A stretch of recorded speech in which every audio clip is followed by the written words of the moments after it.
అమ్మా శామ్, నీకు వంటగదిలో పనిచేయాల్సిన కర్మేంటమ్మా?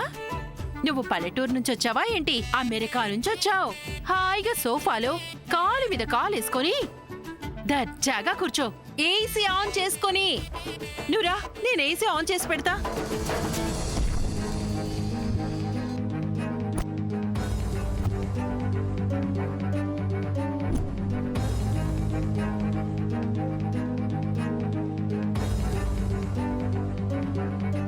శ్రీనివాస్ అన్నయ్య, why are you so dull? పెద్దత్త తిట్టిందనా? నేను ఇక్కడి నుంచి వెళ్ళిపోతాను శామ్. వై? పద్మతో నా పెళ్లి జరుగుతుందన్న నమ్మకం చచ్చిపోయింది.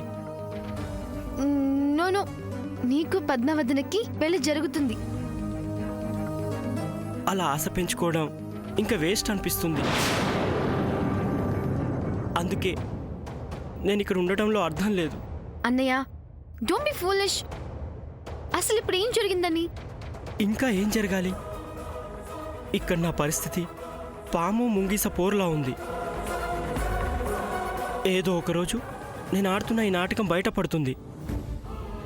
అలా బయటపడిన రోజు నన్ను తరిమేస్తారు లేదా చంపేస్తారు.